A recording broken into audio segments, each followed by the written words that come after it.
कधी कधी योगाभ्यासाबरोबरच तुमचं ब्रीदिंग टेक्निक जे आहे, तुमचं शरीर आणि मन जितकं रिलॅक्स राहील तितका तुमच्या संपूर्ण शरीरावरील ताण हा कमी होईल. चला तर मग आपण ही रिलॅक्सेशनची पोझिशन करूयात, ज्यामध्ये तुमच्या शरीराच्या सगळ्या नर्व ज्या आहेत त्या रिलॅक्स होत्या, त्याबरोबरच सायटिका सुद्धा तुमची रिलॅक्स होईल आणि तुम्हाला सायटिका पासून दूर राहण्यासाठी मदत होईल. ध्यानात्मक आसनामध्ये बसायचंय, दोन्ही हातांची ध्यान मुद्रा करायची आहे. आपली मान, पाठ, कंबर अगदी सरळ, डोळे बंद केले.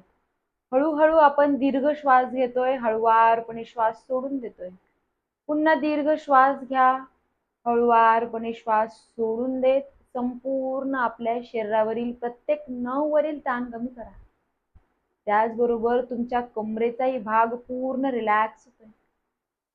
या स्थितीमध्ये अगदी शांत व्हा आणि पूर्ण पॉझिटिव्ह अफर्मेशन करत राहा. सकारात्मक ऊर्जा आपल्या शरीरामध्ये आणण्याचा प्रयत्न करा.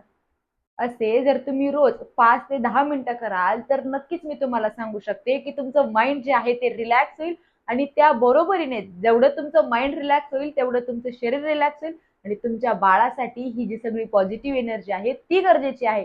आणि त्याचबरोबर तुम्हाला जो लोअर बॅक पेन होतो, सायटिकाच्या नर्व्हवरती जो ताण येतो तो सुद्धा कमी होण्यासाठी ही गोष्ट तुम्हाला नक्कीच मदत करेल.